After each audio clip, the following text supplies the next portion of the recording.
What's up, everybody, and welcome to the Personal Finance Podcast. I'm your host, Andrew, founder of MasterMoney.co, and today on the Personal Finance Podcast, we are going to be talking about how to hack your brain to save more money. If you guys have any questions, make sure to hit us up on Instagram, TikTok, at MasterMoney.co, and follow us on Spotify, Apple Podcasts, or whatever podcast player you love to listen to this podcast on. And if you want to help out the show, leave a 5-star rating and review on Apple Podcasts or Spotify. And today we are going to be talking about how to hack your brain to save more money. Really excited about this episode. I think there is a bunch of action-packed items that you can use in order to save more money and be able to invest more of your dollars as well. And as we all know as wealth builders, we want to make sure that we are investing as much money as possible so that we can have the ultimate goal, which is freedom with our time, freedom with our energy, and the freedom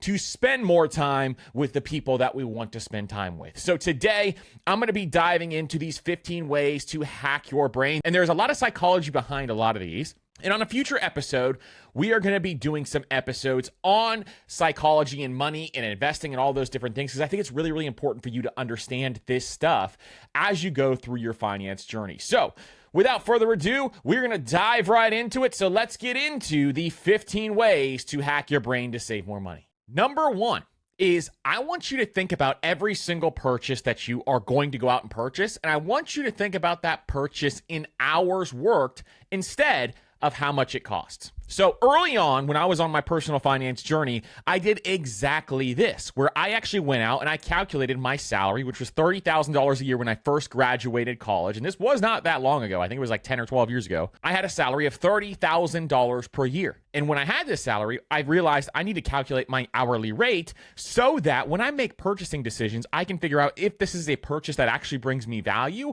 or is this a purchase that does not bring me value whatsoever. So here is what I did. I did my calculation and I figured, the amount of hours that I was actually in the office, it came out to something like $14 per hour is what I was making very early on in my corporate career. And so at this entry-level job, I was making that $14 an hour. I did not like what I was doing very much, so I did not want to waste any of that money. And at first, when I first graduated college, I was wasting money. So this is when I tried to get my money together, try to figure out my financial situation. I started doing this. And the way that you can do this is you can look at every purchase and say, hey, and say my original example, if I'm going to go out and I'm going to spend $60 to go out to dinner with friends, for example, is that worth 4 hours of working time at my day job in order to do that? Or maybe it's something really, really simple. Like you just go to the store and maybe you want to grab some extra groceries. You want to grab some of those Coke Zeros or something else along those lines. Is that worth an hour or two of your time in order to add those extra things into your life? This is a really cool way to hack your brain to actually think through all of your spending decisions. Because this is really, really important once it gets to larger spending decisions, because there's can be some big decisions that you're making. Maybe it's a big home remodel, for example. How many hours of your life is that home remodel going to take from you in order for you to be able to do that? And or you could think of some other big decisions. Maybe it's a boat or a car or a golf cart or some other discretionary spending of things that you want. How many hours of your life is it going to take away from you in order for you to earn that money back? This is really important to understand. You need to know your hourly rate. Even if you are on salary, you need to know your hourly rate so that you can have this in the back of your head when you make purchasing decisions. It's a great hack for most people to spend less money on stupid things that they don't value.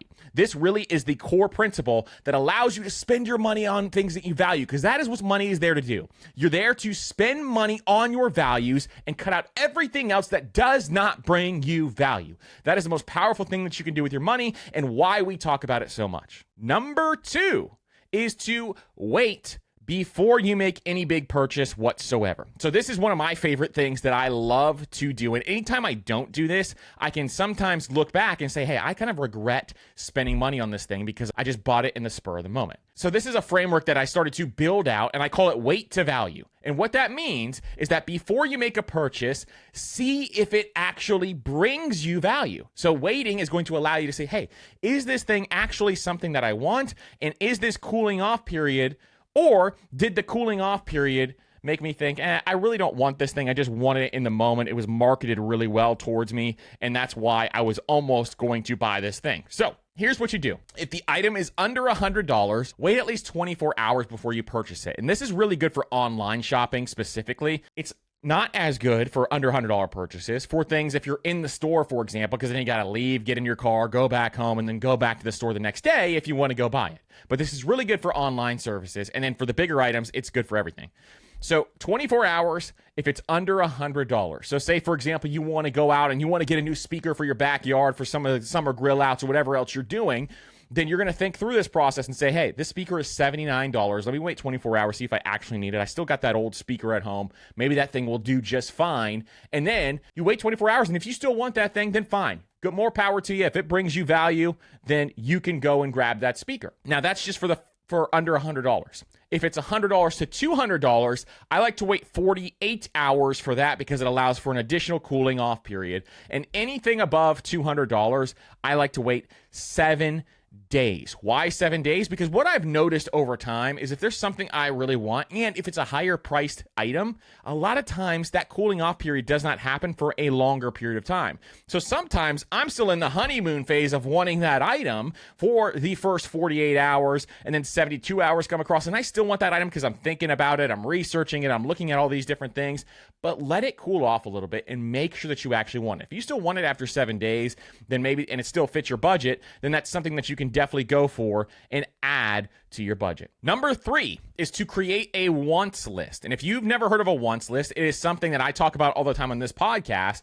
And it is a list that you create literally of items that you want. I'm going to give you a step-by-step on exactly how to do this here. So this came about because I got a confession to make. Your boy was a big impulse purchase guy, which is why I created these two things, the weight to value system, and why I created a wants list, because your boy was on Amazon all the time and the buy now button was calling his name. So what I did was I created these two systems to allow that cooling off period, really think through the process. That's weight to value. And then I created a wants list. And the way that a wants list works is that you are going to put together a list of things that you want. So here's what you do. Take out your phone and use your favorite notes app. I have my entire ecosystem in Google Docs and Google Sheets, all that different kind of stuff. But if you use Notion, for example, you can use Notion. If you just want to use the notes app in your phone, you can do that. Or if you like exclusively shop at one store, maybe Amazon, then they have wish lists, things like that you can use as well. And then you take out your notes app and you have it available to you there. And then you create the list of items that you actually want to purchase. Before you purchase them,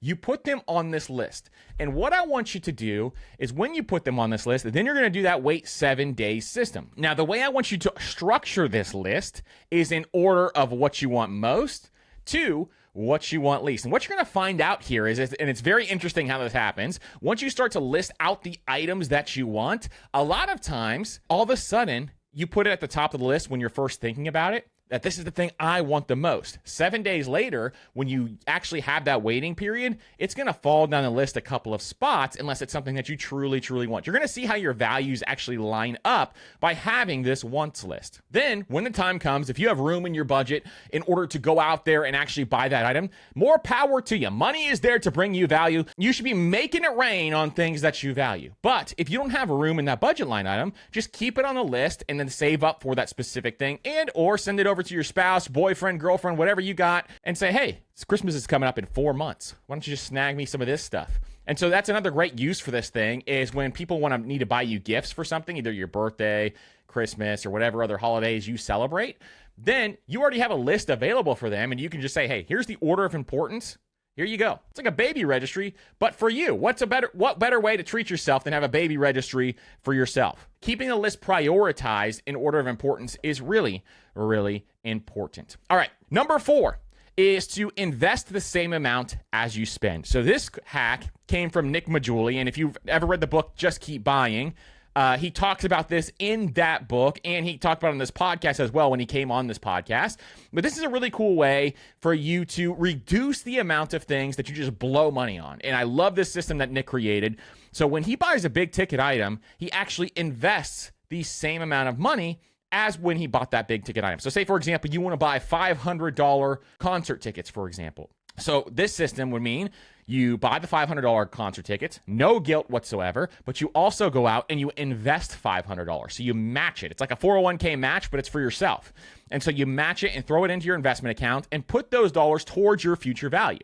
And this is something that's going to allow you to train your brain to actually spend money on things that you value because it costs double what the actual cost is. So this ensures one of two things. It ensures you really want the item. Number two, this also makes sure that when your lifestyle creeps up, you're also investing more money. So this is also a hack to combat against lifestyle creep, which is what I love because most people don't even realize that lifestyle creep is happening. And so making sure that you actually are conscious about this because you have to pay double for it is really, really powerful. And also your future self is going to thank you because your big bankroll is going to be building up over that time frame. So this is a really, really cool hack. And I have tried it on a couple really big ticket items and I love it so far. I'm going to keep doing it and I'll let you guys know how it goes over time. But I've been doing this for the last couple of months and I think it's a really cool way to make sure that you actually value this stuff. And real quick, before we dive into number 5, if you guys want to know a bunch more money hacks, make sure you are signed up for the Master Money newsletter because the Master Money newsletter, we are adding a bunch of money hacks inside of that newsletter every single week and giving you a bunch of different tips and advice. You can master your money in less than 5 minutes per week. It's linked up down in the show notes below so that you can check it out. And in the last month alone, the Master Money newsletter has grown a couple 100%. So really, really excited for the future of the Master Money newsletter. People are loving it and they're giving feedback to me on what they want to hear, and we're going to be creating content in that newsletter based on what you want to see in here. So really, really excited about that. Number 5 is the Gradual Spend Cut. So the Gradual Spend Cut is something when I first tried to get my money together and I was trying to figure out, hey, how can I reduce the amount of spending so that I can increase the amount that I'm investing? And so what that means is that you are reducing your monthly expenses and increasing the amount that you have in the gap, because the gap is the difference between your income and your expenses. And the more that you have within that gap, the wealthier you can become over time. So I wanted to increase my gap. And so what I did is I reduced all of my expenses at once. This is one of the most painful things I did with my money, and I really regret doing it this way. So I'm going to show you exactly how I fixed it later on, but this is a really difficult thing to do because if you reduce every single expense across the board, a lot of times people think it's too hard and they just end up quitting. So instead, what I did is I created what is called the Gradual Spend Cut. And the way that the Gradual Spend Cut works is when you want to reduce your expenses, what you do is you pick 1 to 2 categories to reduce your expenses. And now you want to make sure that these 2 categories are not in the same exact, are not correlated. So for example, if you want to reduce your spending in eating out, you don't want to be reducing your spending in groceries as well. You want to keep your grocery bill the same, but you want to reduce your spending in one or the other because all encompassing around food is going to be much more difficult than it would be with just one specific item. So you really only want to pick 1 to 2 items that you need to cut first and do that gradually. Now, what do I mean by gradually? Why is it called the Gradual Spending Cut? The way that this works is, let's keep that same example. Say you want to spend less on eating out. And right now you spend $600 a month on eating out. You feel guilty about it. It's only you. You're only one single person and you're spending $600 on eating out. Now, if it brings you value, more power to you. I would love for someone who actually gets value out of eating out to be spending that amount of money on eating out. But if it does not bring you value and you want to reduce it, here's exactly how you want to do it. So say, for example, you want to go from $600 a month down to $200 a month. You want to spend $50 a week on eating out because you want to take those extra dollars and put them into your Roth IRA, for example. So when you do this, instead of reducing your spending all at once and cutting it from $600 to $200 in month 1, unless you have the willpower to do that, here's how we say to do it. Reduce your spending gradually over 4 to 6 months. So how this would look over the course of 6 months is in month 1, you're going to reduce your spending to $550 in eating out.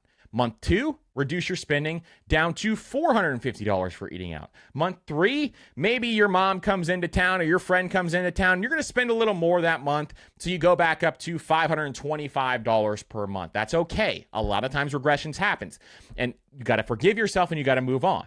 Then in month 4, you bump it back down to $425 per month. Then in month 5, $325, and then in month 2, it is much easier to go from $325 down to $200. See, this gradual reduction allows you to not have to just rip the Band-Aid off.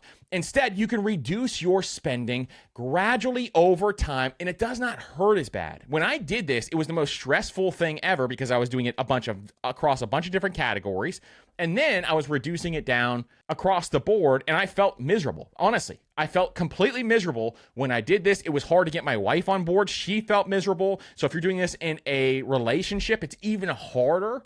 And so you got to make sure that you are doing this gradually, 1 or 2 items at a time. So look at the things that are going to make the biggest impact right off the bat. And another thing that you can do is you can also get rid of the subscriptions really quickly that you don't use anymore. So that's one of the 2 things that you can do is first, in month 1, just get rid of the subscriptions you don't want anymore, and then gradually reduce either 1 item or 2 items in your budget that are really, really making a big impact, and then move on to the next one over time. Over time, your expenses will go down, they will be reduced, and you will have more money to invest over that time frame. Now, if you're really, really serious, say, for example, you just found out about financial independence and you want to get rid of it all at once and you don't care how bad it hurts, more power to you. But for most people, I don't want you quitting when you reduce your spending, and this is the best way to be able to do that. Number 6 is to hack your motivation. So you got to find ways that's going to help you stay motivated by building out the proper habits and systems. Now, habits are for suckers, systems are for winners. And what I mean by that is you got to have the systems in place where you can keep this thing automated so you don't even have to worry about it. There's a great book on this called Atomic Habits by James Clear. If you haven't read that book, it's a fantastic way to learn how to really optimize your life if you want to build out more habits in your life. But I'm going to give you 5 tips to unlock your motivation when it comes to your money habits so that you can actually think through this and say, hey, I want to stay motivated over time, but I also want to have the systems in place to make sure that I am actually pursuing my financial goals. So the first one is set goals that are actually achievable. A lot of people set goals that are either too high and or way too low, and they either achieve it way too easily or it's too high. So make sure that you are setting goals that are a little bit scary, but they are also achievable. Then break down these big goals into small chunks. So if you've ever heard our goal setting episodes, we talk about these usually at the beginning of the year. We'll have another one coming up in the new year again. When we have these goal setting episodes, your financial goals are really, really important to understand exactly how to do this. So we talk about having a 5-year goal, a 3-year goal, and then breaking those down into small chunks. So what do I need to do every year? What do I need to do every quarter? What do I need to do every month? What do I need to do every week? And what do I need to do every day in order to achieve those big goals? So we have you break it down into daily actions, which is very, very important if you want to achieve those goals. Number 3 is to control your frustration. Everybody makes mistakes when it comes to your money. I have never had a perfect month within my budget, and through all those failures for years and years and years, still became a millionaire in less than a decade.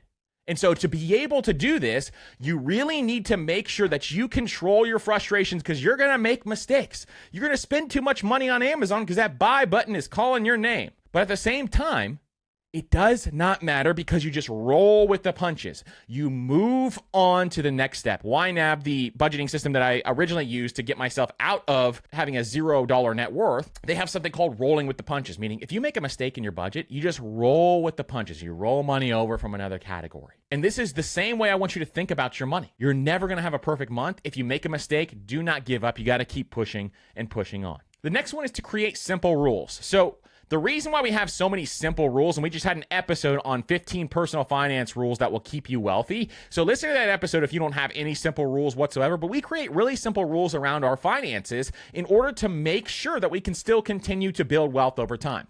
And these rules will allow you to be more disciplined when it comes to your financial goals. And then the last thing is to future cast. So talk about all the things that you want to do with your money. Think through that and think about your future. Studies have shown that people who actually think about their future more often are going to actually become much better with their money than those who just think about the here and the now. So you want to make sure that you are future casting. What do I want to do with my life? What do I want to do in the future? Where do I want to travel? How do I want to spend my money and spend my time? I want you to be thinking about that at least once a day because it's going to allow you to hack your motivation and keep you motivated over time. Now, number 7, this is a big one, is to automate everything. If you want to hack your brain in order to make sure that you are continually progressing over time, one of the coolest ways to do this is to automate your money. Have you ever looked at your 401k account, for example, and said, And maybe you just set it and forget it. So you set up your 401k and it's contributing money every single month. You don't even think about it anymore. It just puts money into your account and you check your 401k like once every year or once every other year, for example. Have you ever logged into that account and all of a sudden you open it up and you're like, holy cow, I have way more money in this account than I ever thought I would have. That's the power of automation, and that's the power of progression without you having to rely on your willpower. That's what automation does for you, especially when it comes to your money. You need to automate everything, my friends. You need to automate everything when it comes to your finances. So let me give you a couple examples, one of which is your savings. So say, for example, you want to start saving more money in your emergency fund. Maybe you want to save up for a down payment on a house, and you're getting married soon, so you want to save up a couple extra bucks in your wedding fund. So let's say you have those three, and you want to have three different savings goals, and you want to set this up, but you want to save for these automatically so you don't have to rely on your willpower, because sometimes you like to buy a couple of extra things that you really don't need. So let's think about this for a second. You can set these up in something like Ally Bank, for example, who has savings buckets, meaning that you can actually budget out your money inside of that savings account. So you have these savings buckets available to you, and you can automate this process. It's a beautiful thing. So what you do is you set up your 3 savings buckets for each of these categories, and every single month when you get paid, boom, you can transfer that money over automatically. You set this up automatically at the beginning of the month, and you never have to touch it again unless you want to increase that amount.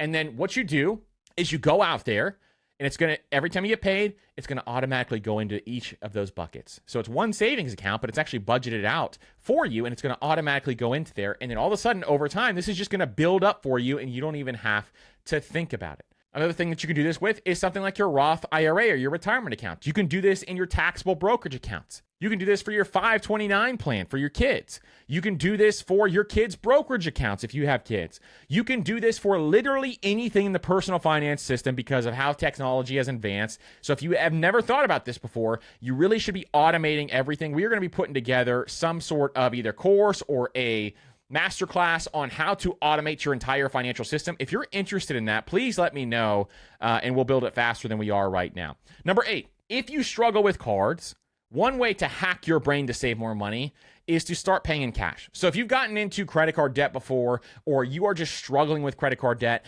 you cannot figure out how to handle credit cards responsibly, then pay in cash, my friend. Who cares about credit card points if you're in debt? Because that debt is absolutely destroying your wealth building ability. Instead, what I want you to do is to get out the old cash envelope system. And what you're going to do with this is just paying in cash actually psychologically means that you're actually thinking about the impact of your decision. So they've done a bunch of studies on this. And when you actually pay in cash, you're much less likely to overspend because you see the cash leaving your hand. It's a physical thing that is in your hands and it is leaving your hands, and you can really see how much you're spending. So you walk into the grocery store with $300. You don't want to spend more than $300. Maybe you want to spend $250, but you spend that $300. It's going to hurt if you're not walking away with that $50 bill inside of your wallet when you leave the grocery store. You're going to feel that impact. Whereas if you just swipe it on a card, a lot of times you're like, I'm just going to forget about it. I don't need that money anyway. And when you swipe it on the card, it's just those little digital dollars. And so it's not as big of a deal for a lot of people. So if you struggle with this, consider paying with cash at least for a little bit. I know it's kind of a pain in the butt to go to the bank and get cash now, but if you've struggled with it, it's definitely something that you want to consider over time. All right, number 9 is to use extra savings tools. So I really like to use extra savings tools because it just gives you a little extra boost when it comes to saving and investing more dollars. So one that I just recently heard about was Rob Berger. If you've never heard of Rob Berger, he had a major impact on me very early on in my financial journey, and he had a podcast called Dough Roller. And so I used to listen to Dough Roller every single day at my corporate job. And now Rob has a YouTube channel. I'm trying to get him on the podcast. Hopefully he's going to come on soon. He has a YouTube channel about investing in a bunch of other things. But I heard him talk about this. And what he does is he actually spends all his money on his credit cards and he gets cash back. He takes that cash back and he actually invests the money. And so over the course of just like a couple of years, he said he had $20-something thousand in that account because all he's doing is just paying his bills. Like he just puts his bills on there. It's not like he's spending extra dollars. He just puts all his bills that he can on that credit card and then takes those extra cash back dollars and then invests those dollars. And over time, those are just growing and compounding over time for him. And I think this is a really cool way for some people who struggle to get enough money inside of their accounts, but they still have bills to pay. Maybe you have your children's daycare, for example. If you have kids, you know how many bills you have. And so you take all of those extra expenditures, and when you're spending, you got to spend the money anyway. You get the cash back, and then you can invest those dollars into something like your brokerage account. So you can take the cash back, throw it into your Fidelity account or your Vanguard account or your Charles Schwab or in one account,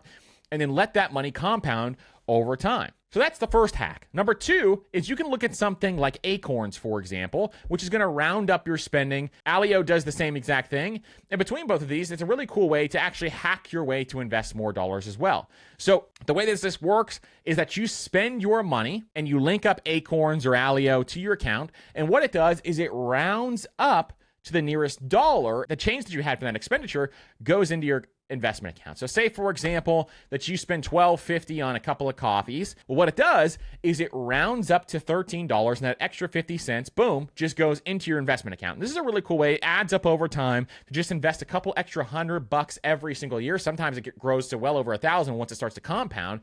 And it's a really cool way to just get your extra dollars into your investing over time. Because if you think about this, say, for example, you utilize it and you invest an extra $1,000 per year because you're using Acorns. Well, if you are investing an extra $1,000 per year over time, that is going to compound tremendously into a much greater amount of money. So let's just look at this up right now as I'm talking about this. So over the course of that time frame, say, for example, you did this for 30 years and you got a 10% rate of return. The S&P 500 at the time recording this is well over 11%. That's why I said 10% rate of return. You do whatever rate of return you want if you want it to be lower. And then you have a contribution of $100 per month. And so say you're doing $1,200 a year inside of something like Acorns or Alio.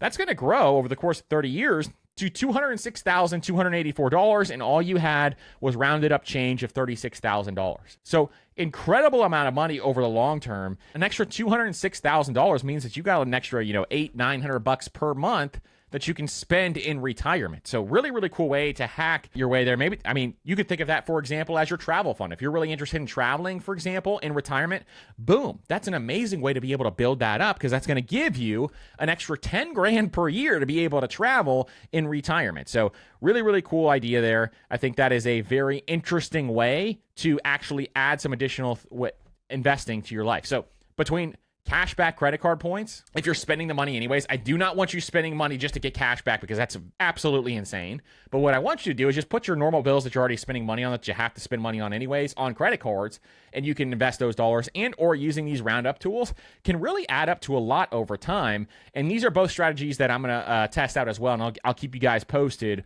on exactly how it's going. Number 10 is understand that everything is being marketed to you. So one thing that you got to think through and how to hack your brain with this is, what I would do first is I would unsubscribe to any company that sends you emails that you are prone to just buying really quickly. So I have a problem with this with Lululemon and with Nike, where your boy is just a sucker for those amazing shorts that those two companies make.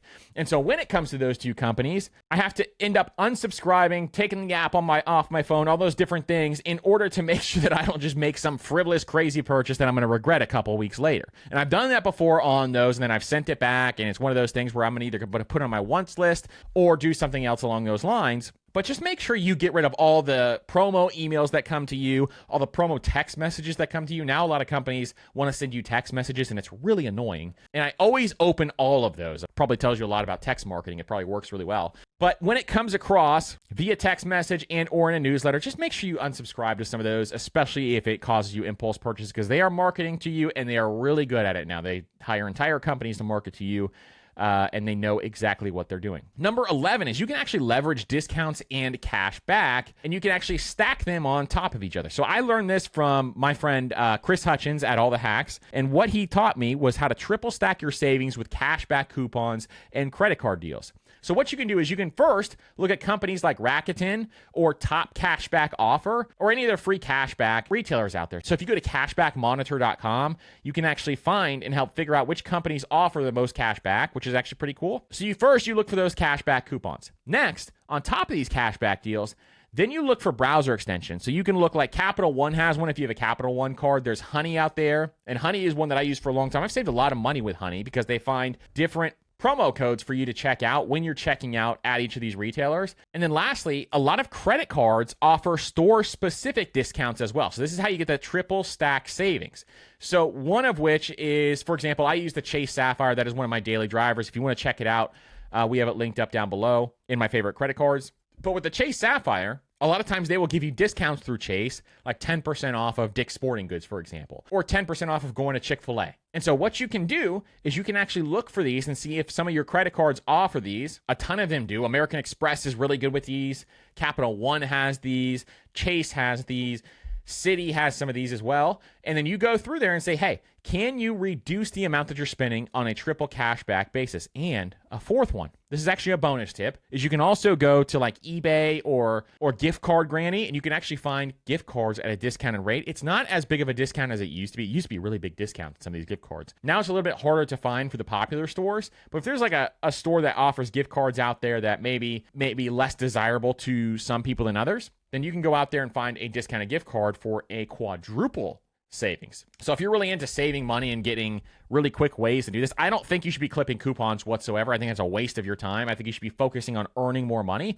But this is a really quick way. Just look for promo codes and do some of this stuff where you can save, 20, 30, 40, 50 bucks in less than 2, 3, 4 minutes of work. So it's an interesting way to do that as well. Number 12 is to treat your main financial goals as a bill. So things like your emergency fund and your investment goals, they need to be thought of in your brain as a bill. So you need to pay yourself first and then spend what is left over. So say, for example, you're trying to build up your emergency fund. You need to treat that like a bill, like you do all of your other bills where you pay them on time and then you spend what is left over. So that's really important to make sure that you do that. It's a great way to hack your brain into ensuring that you're actually taking care of that stuff. Number 13 is before you buy anything, think about total cost of ownership and train your brain to think in total cost of ownership instead of monthly payments. People who think in monthly payments when they go out and buy a car or they go out and buy a house, those are people who do not understand the entire cost of the item. What I want you to do is instead of the monthly payment, I want you to think of total cost of ownership. So say, for example, you're buying a brand spanking new Yukon Denali, and you're going to have 3 kids in that car, and you're going to lug them around and have the mom-mobile, the soccer mom-mobile. And you think about this, and this car is $60,000. And so you're thinking, hey, well, it was $60,000. I'm going to pay like $700 a month if I put 20% down. I'm just making these numbers up. I don't know exactly what it would be. I don't do public math, but it's somewhere in that range. You're going to be paying $700 a month, and you can afford that. It fits into your budget, That is not how you think about making sure that you are making a wise financial decision. Instead, what you do is you run total cost of ownership. What is the depreciation on this car? How much am I going to be spending in repairs on this car over that time frame? How long am I actually going to own this vehicle? How much am I paying in interest on the loan? All of these factors truly matter. And you have to actually add up the total cost, where your $60,000 car is now costing you $85,000, $90,000 because you did not do total cost of ownership and understand what this truly costs. And if you think about a $60,000 car, and if it costs you $85,000, is that worth your hourly rate to buy that vehicle, especially when it goes down in value over time? Whereas when you're going to sell this thing, it's going to be worth $10,000, $15,000, $20,000, 7, 8, 9, 10 years down the line. So you got to think through this, run total cost of ownership for everything. I'm talking about cars. I'm talking about house. If you buy a boat, if you buy a golf cart like your boy, all of these things need to have total cost of ownership run and see if it's actually worth the value to you. So train your brain to think about that every time you buy something, especially if it has a motor in it. Especially if it has a motor in it or a roof over it. Number 14, see if it's actually worth it. So there is something called anchoring bias. And if you've never heard of anchoring bias, it is something where you may see a price of something, and then another price of the same exact item is presented to you at a lower price. And so you think it's a good deal because you are biased because of the initial purchase price. So let me give you an example of this. Say, for example, you're considering buying a used car, and you go out and you visit the car dealership. And the dealer walks you around showing you all the higher priced cars first, and you start worrying that you can't afford that car at all. This is a great dealership tactic that a lot of them use. Next, the car dealer walks you towards the back of the lot, where you see much more affordable cars in the back of the lot, and after you've already seen all of these expensive options. So now, these affordable, I'm pulling up air quotes if you're watching on YouTube, these affordable cars seem like they're actually a great deal because you saw all the expensive cars first. Where in reality, what the dealer has done is set an anchor for you, influencing your perception and the value based on the used car. Now, this is really important to understand because a lot of companies do this. And Amazon does this all the time when it comes to Amazon Prime Day. You've seen this before where they will have the same exact item, and then all of a sudden they will slash the price and have a lower price there. But really that was what the original price was the lower price after the slash price. This is an anchoring bias where they're just trying to make you think that this is a deal because there's a slash price there. So you got to be wary of this kind of stuff in these marketing tactics when it comes to spending money. So think about that first. Think about that in the back of your head. Understand how anchoring bias works. I think it's a really, really powerful way to know when you're getting the wool pulled over your eyes. Number 15 is learn to earn more. So we've talked about all these different ways to save money, but a lot of times if you are in a situation where you are not earning enough money, one of the best things that you can do is just earn more money first. So learning how to earn more money is the most powerful thing that you can do to build wealth over time. I think high incomes are where wealth is truly built. So you need to work on growing that income over time. If you do not grow your income, it is much harder to build wealth than people who are trying to get by on lower salaries. Sure, you can absolutely retire on a lower salary. And I truly believe that anybody in this world can build wealth, but it's a lot easier if you have a higher income and learn to earn more because that gap just starts to grow over time. And as that gap actually grows, you can take all those dollars, invest those dollars, and become financially free so much faster. Even the really frugal folks who have come on this podcast, or you've seen people like Mr. Money Mustache, for example, they actually still had a pretty high salary. And so they were able to achieve financial independence in a very short time frame because they were taking 70 or 80% of their salary and investing those dollars. So income is really important, but also keeping that income is another factor. So making sure that you learn how to earn more money is going to really help you save more over time. So I want you to keep that. I want you to hack your brain and think about earning is really, really important, and think about that in the back of your head as you go through this process. And then a bonus, obviously, remember that saving your money does nothing if you don't invest your dollars for you. So make sure you're getting those dollars to work for you. We have a ton of episodes talking about how to invest your money if you've never learned yet. We also have Index Fund Pro, which is our course teaching you how to invest money, always linked up down in the show notes below. So any of that stuff is always available to you, and reach out to me with any questions. Listen, thank you guys so much for listening to this episode. I hope you learned a ton in this episode, and thank you for investing in yourself, because that's exactly what you are doing when you listen to this podcast. Is you're investing your time and your energy into yourself so that you can grow and learn how to build wealth and become a wealth builder. Don't forget to check out the Master Money newsletter. I will teach you how to build wealth in 5 minutes or less every single week. I'll also give you the news. We also have a book club in the Master Money newsletter if you didn't know that. So make sure you check that out below, and share this episode with a friend if you think somebody can get value out of this episode. Cannot thank you guys enough for listening to this week's episode, and we will see you on the next episode.